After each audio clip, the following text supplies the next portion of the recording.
Hello and welcome everyone. Like me, it seems you too have been searching for ways and means to get ahead in 2023. And like the rest, we began with Google, which then throws out a long list of technical skills, which are confusing us further. However, that leads to the follow-up questions. Are versatile tech skills the answer to future-proofing your career?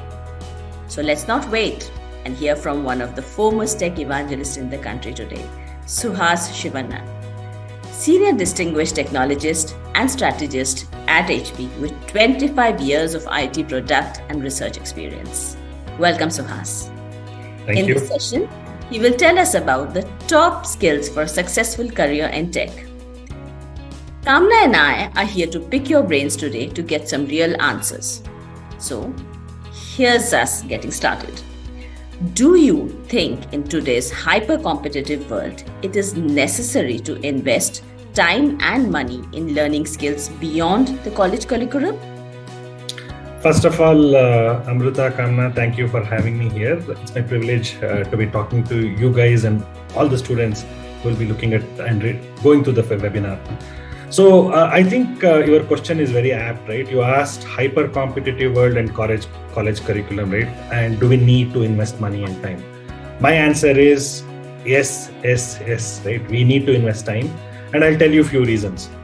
The first word is college curriculum. So if you look at the college curriculum that we have, means there are lots of different courses that are being taught. Some of it is practical, some of it is theoretical, but at the end of the day, what I see is when the students come out of the colleges, they are not industry ready, right? They have theoretical knowledge. In some cases, they don't have the practical skills to start on the job from day one.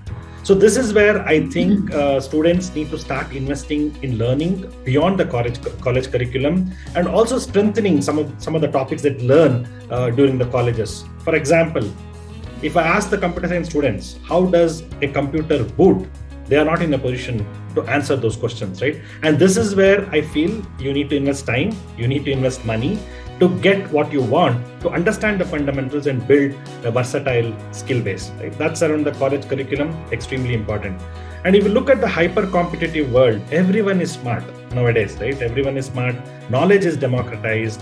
There is tremendous competition and everyone wants to maximize their potential, right? The younger generation is different. They have a different set of aspirations. They want to balance life and work. And if you want to balance everything, you need to have strong fundamentals, right? You need to have strong technical skills. You need to have strong professional skills, communication skills, etc. And this is where college curriculum may not teach you everything. So you need to invest, right? You need to invest right job to be ready for the industry so that you can be productive when you start working from day one and enjoy your life and everything around us, right?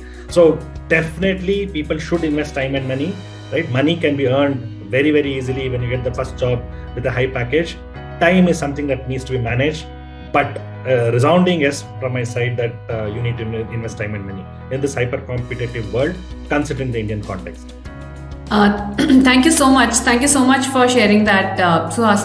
The thing is that when we go and meet students, we always get a question that, do we need to keep on learning? And, also for working professionals, there is a thing about that now we finished our education, now we should be, now we are set for the world.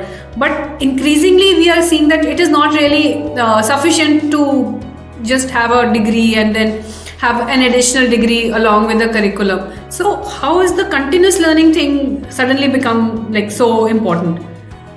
Again, right, fantastic question, especially once you graduate, what happens in your life. When I graduated 25 years back, I was happy that means I could stop reading. But that's changed as soon as I went into the industry and realized that I don't know anything, right? I don't know anything and I need to start off from scratch almost, right? And then pick up and learn everything. So that was a realization, and I realized that learning has to be continuous. And I'll tell you the reasons, right? If you look at the current world, it is VUCA world, right? We call it as VUCA world: volatile, uncertain, complex, ambiguous.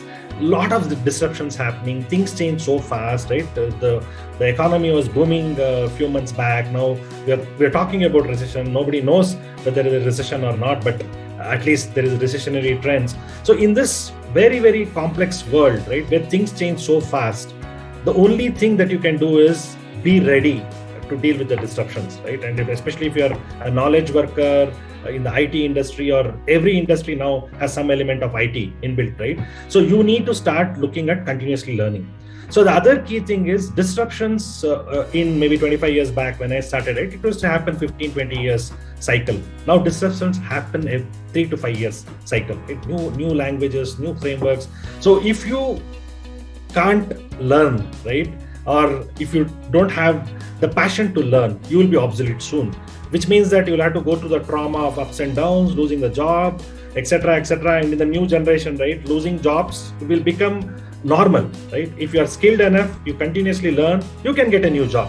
So learning has to be continuous when you go to the industry after college, and even when you're an experienced professional like me, I spend half an hour to 1 hour learning every day, right? And even my weekends, when I'm helping my wife cooking, I try to learn something, right, using webinars or some courses that are taken from different platforms. So yeah, definitely, right, has to be continuous. Learning has to be continuous, and we need to start enjoying learning. It should be like your food, right? It should be like your morning exercise, and whatever you do, learning has to be like that. And if you can do that, it will be great for everyone.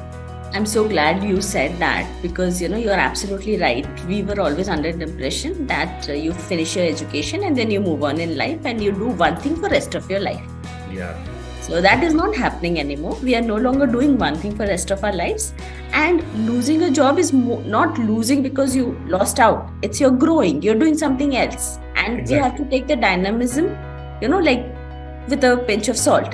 Having said that, my next question is, you are right. We are having continuous development every 5 to 10 years, and that's a long margin. It is slower also for some cases, and technology is impacting every part of our life. So where does a person who is not from a technical background stand? Do they also have to take up tech skilling, or it's very difficult for them? So one thing, Amrita, right, what I have realized is there is democratization of knowledge. When I say democratization of knowledge, you get the best course taught by the best teachers in the simplest possible way in your fingertips, right? Pay 500 rupees and you get good skills, good courses. So, and again, everyone is smart, right? What I have realized over the 25 years is we have different strengths. It is just that we may be using it in certain non-IT background, but if you decide to kind of take up let's say IT skills, right, and maybe transition your career, it is possible, right? It's possible for people to come from non-IT background to do something in IT, and IT skills, as you rightly said, will be required by everyone, right? You might have heard this sentence, right? Every business is becoming a IT business.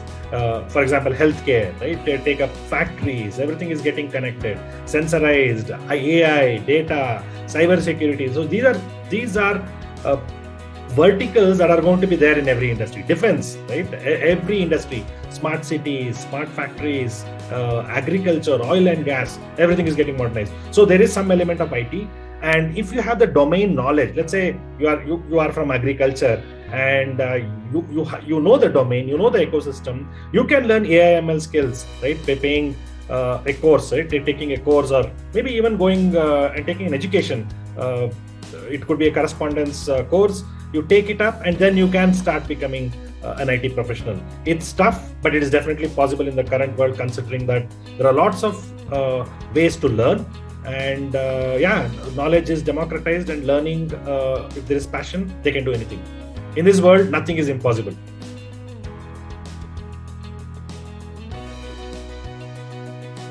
Yeah, so that's amazing to hear that, Suhas, and I completely agree.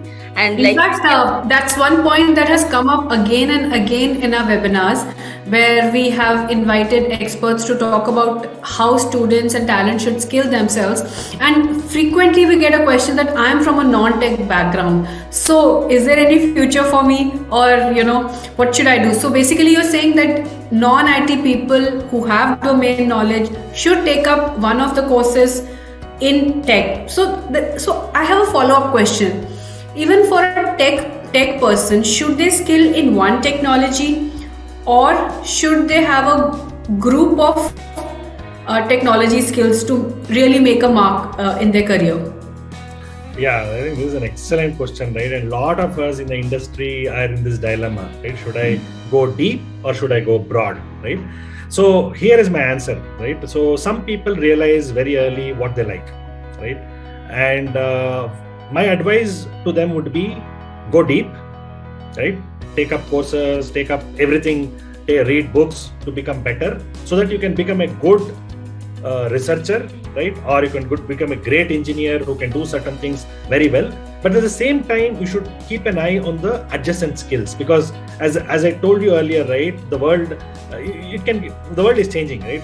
Whatever you are learning may get obsolete pretty soon. So you need to keep an eye on the adjacent technologies and keep learning, right? So that what I would recommend is based on the personality of the learner, right? They should pick up the depth first approach with some core skills.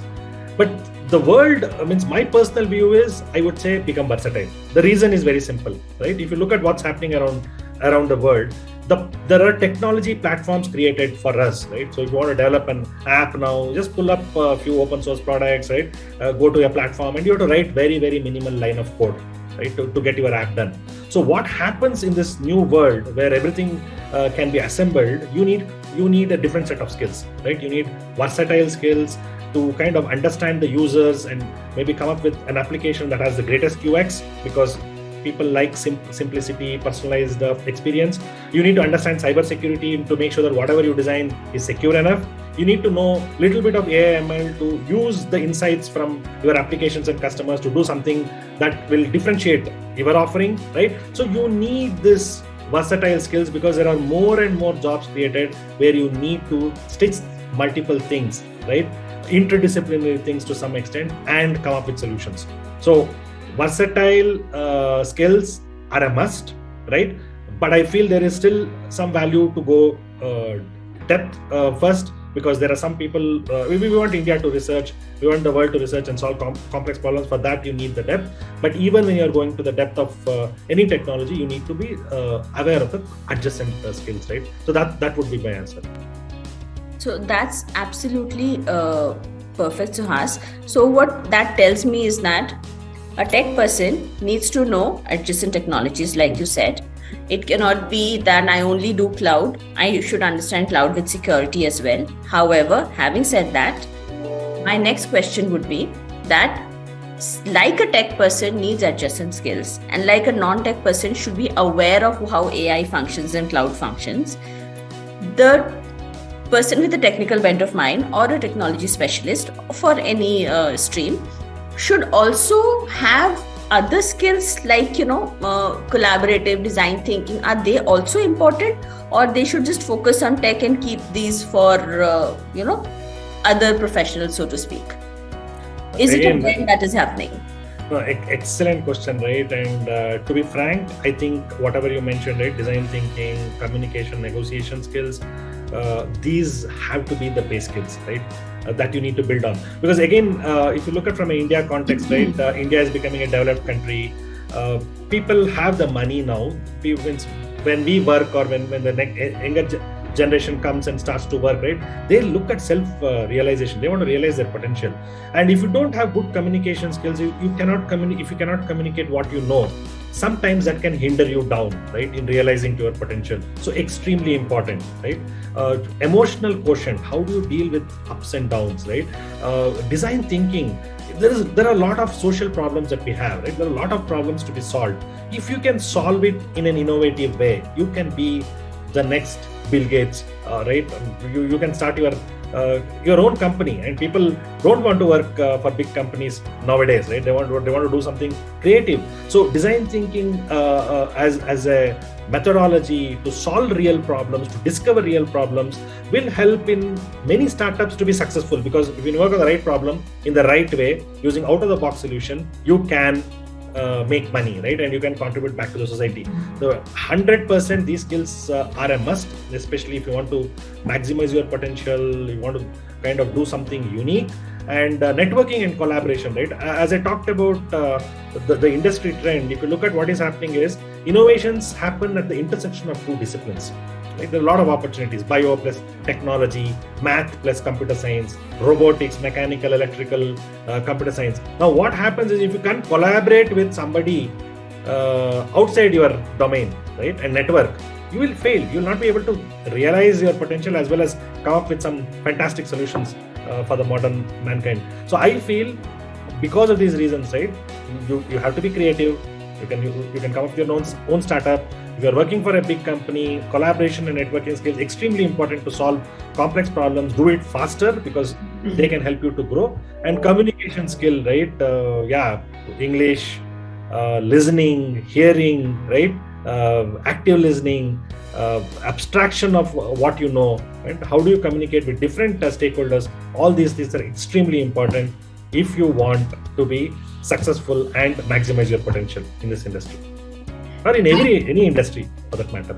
In fact, I would like to add something here, and I totally agree with you, because when I hear the youngsters, about what they want to do in life, if you had asked someone maybe 20 years back, then the answer would be that, we want to work in one company, stay with the company, grow with the company, and retire from the company. But these days, more and more people say we want to join a company, learn the tricks, learn the ropes, and then start something of our own. Exactly, right? The mindset is different. Their parents have made money for many of them, right? In the sense now they have to become more creative, and money is not the main thing for many of us, right? Especially the middle class and upper middle class, because IT is established at least in India to the large extent. Now is the time to kind of go to the next phase. So in this thing, to just get that job where they can learn the ropes and, then start their venture, what is the thing that they can do, or where do they start so that, in the recruitment thing, they come up tops? Because there's a sea of talent, so to say. How do they stand out when the recruiters come to pick them? Is there anything that you suggest they do so that their resumes or they themselves stand out to recruiters? So first thing, right, what I would say is look at certifications, right? Especially recognized certifications, because that's a way to prove to the recruiters that you have gone through some minimal, you have passed some minimal expertise, right, from a third-party accredited body who says that you know this much, right? And if the exams of how the certification is given is conducted in a different way, right, in the sense proctored manner, that will be still more valuable to the industry, right? And if two people being equal, certifications is a tiebreaker. That's very, very clear, right? That's the first part. Second part is when you work on projects, what I see college students doing is they pick up the same project, right, like marketplace. They change the wordings and they just apply the same technology across different projects. So when we recruiters look at, have they done something different? We don't find that, because it's the same projects done it in different ways. So I would advise them to be ambitious, right? Take something that is difficult, right? Use of new technologies. And even if you fail, it is fine, because you are students. You are expected to experiment, learn from those failures and move on. So take up those assignments that challenges you and helps you to teach, helps you to learn newer technologies, right? So that could be the second thing. And the third thing is you need to know the fundamentals, right? When we interview the folks, you tell a lot of things in the resume, but if you can't answer to those fundamentals of the technology that you have described in your resume, that's going to be a big no, right, from the interviewer point of view. So I would say do these three things. Look for upskilling through certifications, know the fundamentals pretty well, and also work on challenging projects, right, that are not routine projects. Even if you fail, it's fine, but at least you have experimented and you have learned, right? So these are the three things that I would say students should do. So that's extremely informative, Suhas. But here's the $1 million question. Okay, this is what we all want to know. What key technology skills will be most important in 2023? And how do we get there? Fantastic question, right? And this is my opinion, right? There are so many opinions floating around. So the key skills for me would be, right, if you look at what's happening around the world, explosion of apps and data, right? Data has to be analyzed because in this competitive world, if you use data in the right way, you can derive insights, please our customers, and get more revenue, right? We can improve productivity, become more efficient. So data science will be one key skill, right? Second skill will be full stack development. So for data, right, when you have data, you have to process the data and come up with apps, mobile apps, right, web application, front end, back end. So that's going to be the key thing. Full stack development, front end and back end, and data. When you have large amount of data, obviously data is very precious. So you have cybersecurity criminals trying to attack the data. So you need somebody to secure, right, and protect your data. You need cybersecurity professionals, right?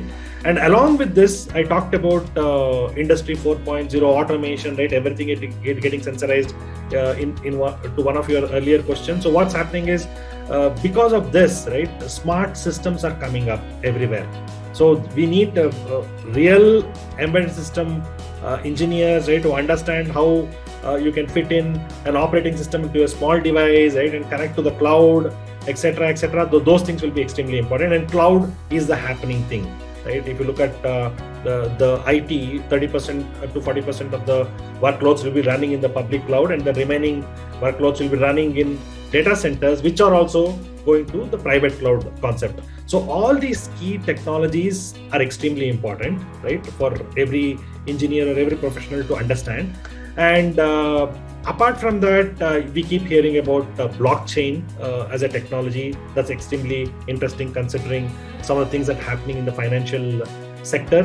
I think maybe top 6 technology would be cybersecurity, AI, ML, full stack development, blockchain, right, cloud, and big data and other stuff.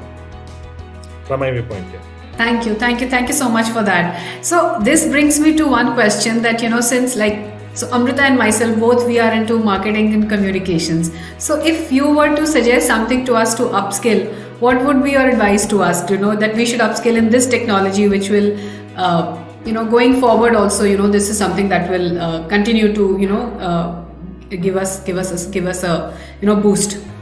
So definitely, right, marketing, AI, ML is used in marketing nowadays. So I think you need to understand how to work with data scientists, even if you don't become an AI, ML engineer.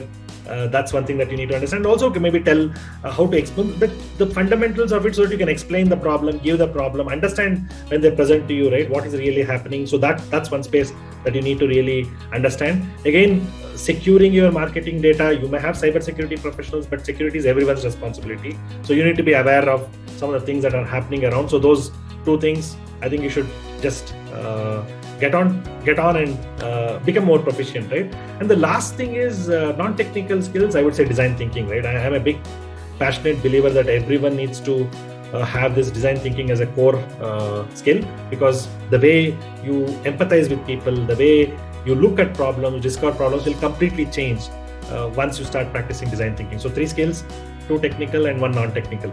Got it. So basically, two magic combination, the magic combination. The best combination. For you guys. Yeah. Thank you so much. And coming back to your previous thing that, taking up difficult projects and not the run of the mill, the often repeated ones, which, course after, batch after batch students take up. Mm-hmm. So do you think that this the projects and all, or we can lead the students to get apprenticeships and internships, and is that something that you think is going to be the way forward for students to really distinguish themselves in the race, to get ahead? I think if you look at Indian market, right, thousands or lakhs of engineers are graduating every year, but we have a very small percentage of the industry trying to recruit people through internships, right? And that's increasing as we speak. So yes, I think the students need to think of doing internship even for free in small, medium-sized or large companies, right? Because when you invest time and money learning, money will come automatically, right? So you don't need to look at paid internship all the time. At the same time, industries need to encourage more of these students, get them in, right? Give them small projects, right, which have some element of research, some element of design, development, and a POC, so that they get the comprehensive skills required for the industry. So that's something that the industry needs to do. For example, HP is trying to do that. We call them Catch Them Young program. 5th, 6th semesters, we carve out small projects where they can work from their colleges, and there is a research element, design element, and then we make them present and we teach them networking and collaboration skills, and we make them do these projects 4 team members per project, right? And we mix them up such that they cannot be friends in the same group. They have to work with different folks. So we randomly mix people from the cohort. They have to work with each other. They present, we give them feedback, and it's kind of a holistic learning. So I think many industries, many companies are trying to do that. We need to encourage more. So yes, internship, apprenticeship is something that I think the students need to explore, but they may not get it all the time. So they need to be ready to do it for free whenever they get an opportunity. And if they can't get it, at least when they do the projects with their colleges, they need to be a little bit creative, right? And the professors also need to give them some, okay, stretch goal, do this. If you do this, you learn this. Even if you fail, I will not penalize you and give you less marks, right? That culture is what I think we need in the curriculum and in the colleges. So basically, we're talking about continuous learning with hands-on learning. Because technology is changing so fast, you might as well, learn by doing. That Exactly. will help you get further. Exactly, That's right. what we are agreeing on. Exactly, right. And there's no means practical learning is a must, right? Theory, many students I feel struggle because they can't apply their theory to some practical application, right? And then you forget because it doesn't hit you. I believe that when you activate all your senses, right? When you visualize, when you see, when you do something, when you experience, you retain that knowledge, right? And for that, you need to go and do something, right? And experience the joy of seeing something to life. When you create an application, when you do something, even if you fail, that actually helps you to retain the information. It becomes a skill, right? Not a theoretical knowledge. So a mixture of both is what is needed. So, Yeah. right. I think, Suhas, you made a very good point about a mindset change, and it's the fear of failure because of which students don't take up these challenging projects because they need to complete the project, get marked on it, and if there is a chance that they'll not be able to complete it, they don't take it up. Exactly, right. That has to change, right? Our system has to change. We need to encourage them to be bold and take that risk, and maybe not penalize them because they took that risk, right? So there is a holistic change required in our education system as well as industry, academics, right? And NASSCOM doing all these initiatives to connect industry with students. I think it's happening, but we need to go faster in whatever we do. True, faster and further. We have to, even with the startup nation as an innovation nation that we are becoming right now, we have to let people take chance. Exactly. Yeah. That's it. Deal with failure, support them. Absolutely. So while we become a startup nation, what can the person who's just starting off in a career do to set themselves apart in the sea of resumes? I mean, these are all changes that we're saying, broad level, that you do your projects and don't be afraid to fail. But what is that practical tip that you can give somebody who's trying to set themselves apart from the crowd? Oh, I think one thing is the industry is recognizing certifications for sure, right? And that sets up you from the rest of the crowd, especially, right? For example, if you look at my resume, I'm a cyber, I'm focusing on cybersecurity. I have 3 certifications, right? And as soon as you see that certification in my resume, they know that you are above this bar, or at least you'll meet the bar, right? Immediately the interview and everything changes, right? The salary levels that you can command with certain certification also changes, right? So that's one thing that I would say, go for certifications that matter, right?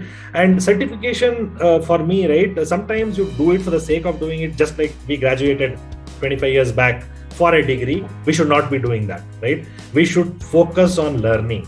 And there's fantastic amount of information available in any course that you go, right? Learn the right way, pass the exam in the right way, and then you'll start seeing the benefits, right? So that's one thing that I would definitely recommend for people. Apart from that, right, please don't make grammatical mistakes, get it reviewed, use a template in your resume to make it catchy. Make sure that, as I repeat it, you work on projects that are not routine projects, right? Challenge yourself and make sure that whatever you write there, the stuff.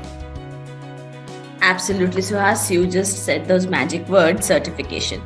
Because I feel that most of the people, and I mean myself included, are confusing completion with certification. You complete something, but you need a standalone body who is not part of the the system to tell you that do what you learned. Is that valid? Is that industry validated? Correct. So I think the NASSCOM certification is something that people can explore and come up with, because that's exactly what NASSCOM is trying to do. It's trying to set the technology bar, it's trying to set the standards, and it is doing so with the government mandate. So that's great to know, right? I came to know about this recently and I was thrilled. I got an account into FutureSkills portal, and I saw some great courses, to be frank, a combination of professional courses as well as technical courses, right? As I said, right, every 1 hour in a day I try to spend, and when I sleep, I want to be happy thinking that I learned something new today. And that has been my habit over the last few years, right? After the debacle that I faced soon after graduation, realizing that I can enjoy my life, not read, but then I have been reading voraciously after. What was the debacle, if we may ask? So when I went to my first job, right, and I had never seen a desktop because we were in the days of Unix workstations, right, and we were allowed to only run 5 commands: type the program, quit, and then run the compilation, look at the output, and get out of that lab, right? That's what we. Suddenly they went and said, okay, here is a floppy disk. I have not seen a floppy disk, right? Nothing. And then they're saying operate, boot, and my head started spinning, and I realized that I was a distinction student, but then realized it's nothing, no use, right? And so I would again, right, to Amrita's question around what you should do in the resume, don't become a 9.5 grader without understanding the fundamentals. Be an 8.5 grader, understanding the fundamentals with practical and theoretical knowledge. You are in a much better shape than becoming like a 9.5 grader, not knowing the fundamentals and who can mug up and who doesn't have the practical skills, right? So that would be another thing, right? I was like that because education system rewarded people who could retain information rather than who are practical, right? And I have changed. Last 25 years, completely changed. Now I can't retain information, it has to be practical. Thank you so much for sharing that. So I think the thing, I think to basically sum it up for our learners, the top things would be, getting certified and recognized certification. So as Amrita pointed out, we do have NASSCOM certifications, which are aligned to the National Skills Framework and as well to the National Credits Framework now. So I think that is one thing which also contributes to your degree, and it will be a double bonus because it will also, employers also know that you are prepared and you are having knowledge of something. What else do you think? So one is of course certifications, and then second thing is of course choosing different difficult projects and getting hands-on experience. What else would you say? I mean, just to sum it up for our learners. Okay, so focus on the fundamentals. Yeah, can we do 5 key tips? Okay, sure. Focus on the fundamentals, right? Without the fundamentals, if you have a leaky foundation, lifelong it will leak, right? So that's where some of the courses offered in FutureSkills platform and other platforms, right? It will help you to kind of plug the leak and then you can maximize your potential. That would be my first thing. Accept diverse perspectives and try to become versatile, right? Professional skills, communication, design thinking, all these things are extremely important for you as somebody working in the industry, as well as to shape up the world, right? There are a lot of social problems. You can be an entrepreneur. Third thing is, I would say, make learning like you are eating, going to a movie, and make it enjoyable, right? It has to be like everyday activity if possible, and you have to enjoy what you do, right? The fourth thing is a successful career success is personalized, right? It changes from person to person. So, but I would say is love what you do. So if you get a job wherein you may not like, there's always pros and cons in whatever you do in your career. Start loving what you do, start seeing positive things, and then there is always a way to learn in any environment, right? From your juniors to seniors, also make that habit continuous. And of course, right, I was talking to Amrita when she wanted to invite me to this talk, right? I buy courses like my wife buys clothes, right? And like literally every holiday there is a discount, just go and buy, right? That's what I do, and I'm very happy about it. It gives me the kick because I think I love this quote. I think we should use it, that you buy courses like your wife buys clothes. Seriously, I mean, this is right? super. Yeah, I've spent a lot. I'm not a guy who looks at clothes, but like courses, it's like it gives me that kick, right? That I did something interesting, right? So some freshness in my life. So yeah, keep learning. Learning is a very, very cheap hobby. You can take a book, right? It will give you a peace of mind in your old age. If you like to learn all the time, there is so much to learn in this world, so you'll never get bored. So yeah, so those will be my tips. Thank you so much. So